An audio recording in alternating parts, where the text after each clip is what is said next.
Assalamualaikum warahmatullahi wabarakatuh.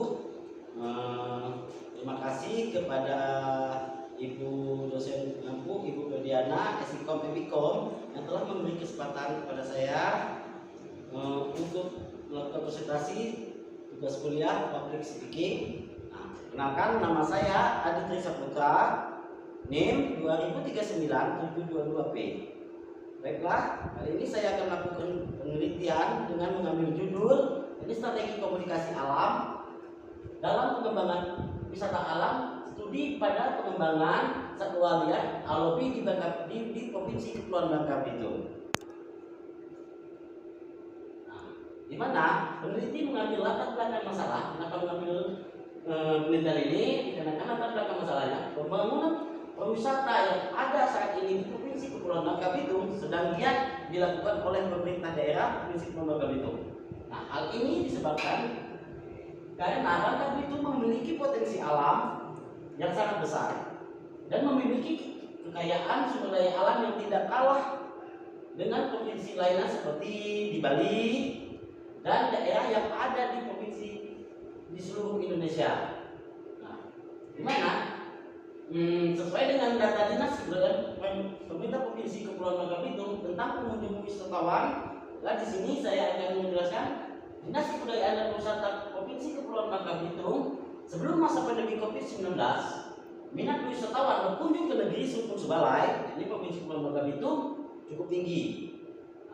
Jumlah kunjungan wisatawan ke Babel pada tahun 2018 tercatat sebanyak 2.072.023 orang dengan rincian jumlah wisatawan Nusantara sebanyak 2.040.338 orang dan wisatawan mancanegara sebanyak 31.685 orang.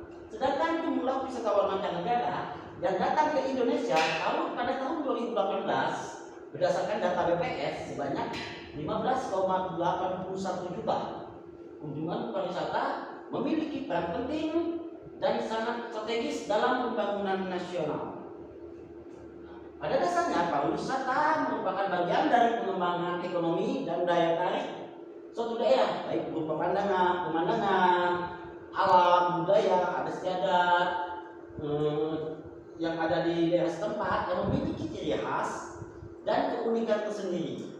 Oleh karena itu, pengembangan wisata diharapkan mampu memberikan pengaruh yang positif bagi masyarakat untuk pengembangan potensi alam serta kekayaan alam agar dapat dijadikan sebagai alternatif lain dalam mata pencarian dan untuk mendukung pertumbuhan perekonomian yang ada di masyarakat serta memenuhi kebutuhan hidup masyarakat selain bergantung pada industri pertambangan timah.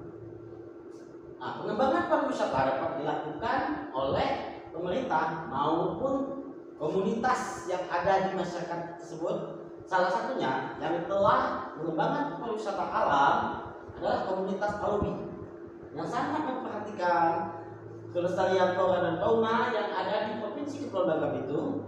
Komunitas yang ada di Kabupaten Bangka yakni alobi yang peduli dengan kelestarian flora dan fauna telah mengelola wisata secara skala mini dan komunitas ini berdiri pada tahun 2013 dan berlokasi di Air Jantan, Dusun Sinarembulan, Desa Hidupanya, Kecamatan Rawang, Kabupaten Bangka, dengan memiliki luas lahan sekitar 4,5 hektar dengan sebanyak 50 kandang satwa.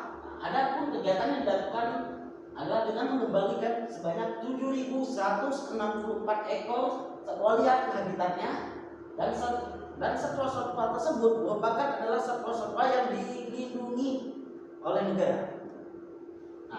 Di mana komunitas alobi dari Animal Lover of Bangka Island, Alobi Foundation, berperan serta dalam melestarikan flora dan fauna seperti menjaga keseimbangan populasi satwa liar tersebut yang dilindungi dengan melakukan sosialisasi dan edukasi ke masyarakat. Kemudian aktivitas ini kemudian berkembang menjadi suatu wisata alam dan menyediakan beberapa fasilitas yang dapat dinikmati oleh masyarakat setempat maupun para wisatawan untuk yang datang berkunjung ke lokasi wisata tersebut. Di mana peneliti merumuskan suatu masalahnya. Yang pertama, ini bagaimana strategi komunikasi yang dilakukan oleh komunitas alobi dalam mengembangkan pariwisata alam. Kedua, bagaimana komunikasi pemasaran ini yang dilakukan oleh komunitas alobi untuk mempromosikan wisata alam.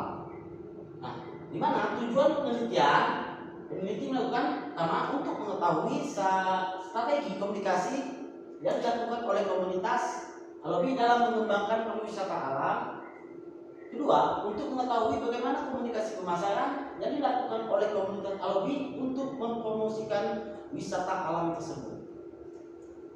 Nah, di mana manfaat teoritisnya diharapkan dapat memberikan kontribusi dalam bidang ilmu komunikasi, khususnya komunikasi pemasaran, dalam mempromosikan wisata alam yang ada di Provinsi Kepulauan Bangka Belitung, serta dapat memberikan masukan kepada para peneliti sebelumnya ataupun kepada peneliti selanjutnya untuk meneliti dalam kajian yang sama sehingga dapat menemukan penemuan yang baru.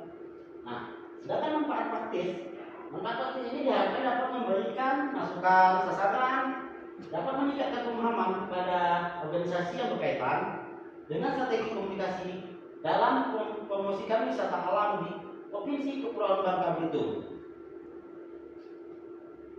Sedangkan pengembangan pariwisata alam dikaitkan dengan pertama komunikasi pariwisata, dua pemasaran pariwisata, nah, ketiga destinasi, dan keempat kelembagaan.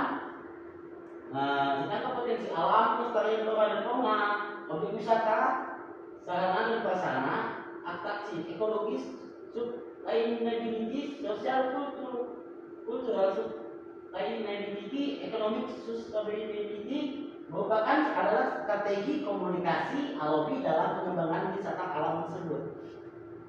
Di mana lokasi yang dilakukan peneliti, yakni lokasi penelitian ini dilakukan di wisata alam alobi di Pusat Penyelamatan Satwa atau PPS alobi yang berlokasi di Air Jangkang, Dusun Sinar Tembulan, Desa Ijin Panjang, Kecamatan Karawang, Kabupaten Bangka, Provinsi Kepulauan Bangka Belitung.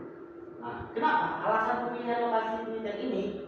Karena objek penelitiannya dan fenomena yang diteliti sangat berkaitan dengan strategi komunikasi dalam mengembangkan wisata alam yang sangat terdapat dalam lokasi ini sendiri. Nah, ada metodologinya. Nah, dalam penelitian ini, jenis penelitian yang digunakan oleh peneliti adalah jenis penelitian deskriptif kualitatif.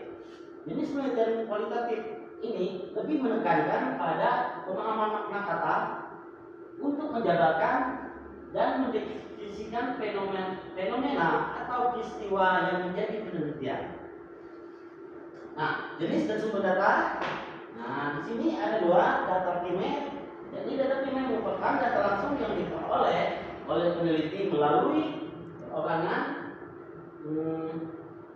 kelompok maupun organisasi. Data primernya ini merupakan observasi, yakni pengamatan secara langsung, wawancara melalui informan, dan wawancara yang terstruktur.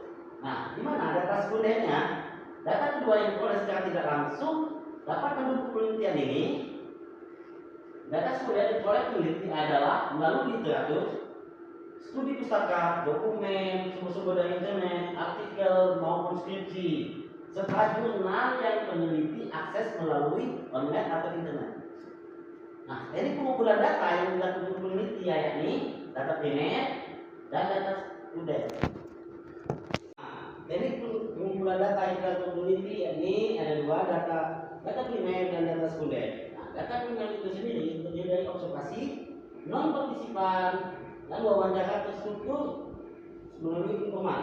Nah, data sekunder yakni dokumentasi, kajian pustaka, internet, jurnal maupun skripsi.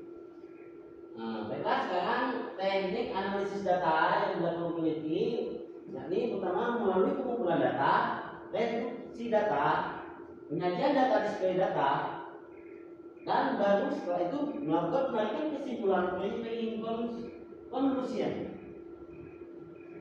Baiklah, demikian presentasi yang saya lakukan.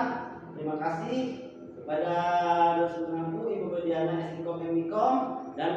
mahasiswa yang lainnya.